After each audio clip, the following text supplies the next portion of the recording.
आप सभी मेरे प्रिय स्वजातीय बंधुओं, देश प्रेमियों एवं देश के हर एक नागरिक को मेरा क्रांतिकारी जय सुहेलदेव। आज मैं आपको उस महायोद्धा की गाथा सुनाने आया हूं, जिसने अपने अदम्य साहस, दूरदर्शिता और शौर्य से न केवल भारत की धरती की रक्षा की, बल्कि आने वाली पीढ़ियों के लिए वीरता और आत्मसम्मान का प्रतीक बन गए।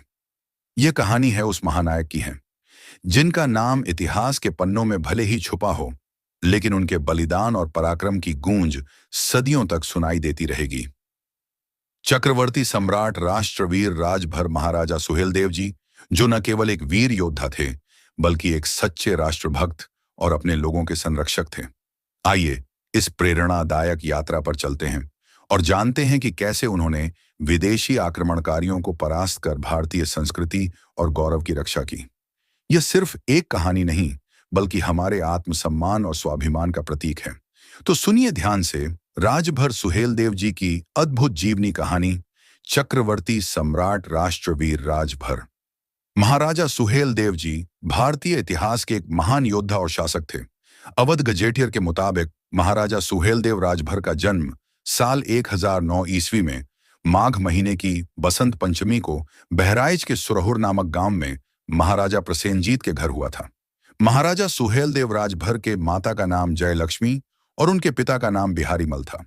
महाराजा सुहेलदेव राजभर के 4 भाई और एक बहन थी। भाइयों का नाम रुद्रमल, बागमल, सहारमल या भूरायदेव और बहन का नाम अंबे देवी था।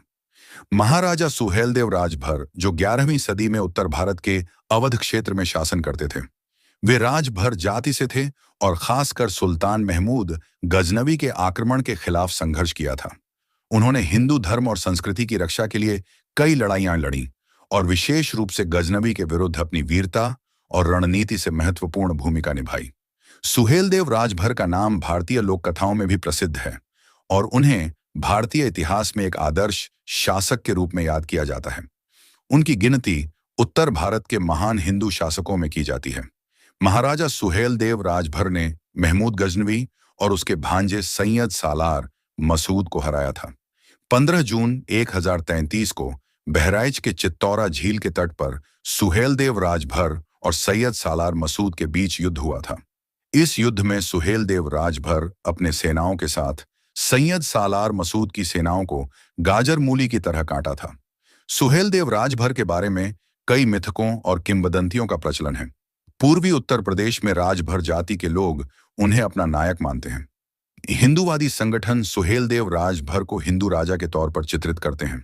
सुहेलदेव के बारे में 17वीं शताब्दी में लिखी गई फारसी भाषा के ऐतिहासिक रोमांस पंचमी मिरात मसूदी में भी उल्लेख मिलता है।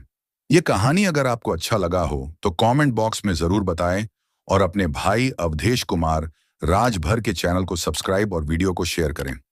आप सभी को क्रांतिकारी जय सुहेलदेव के साथ इस चर्चा में सहभागी होने के लिए बहुत बहुत धन्यवाद। अगले ऐसे ही वीडियो में फिर मिलेंगे। तब तक के लिए अपने इतिहास, संस्कृति और मूल्यों को गर्व से अपनाएं। जय सुहेलदेव, जय हिंद, जय भारत।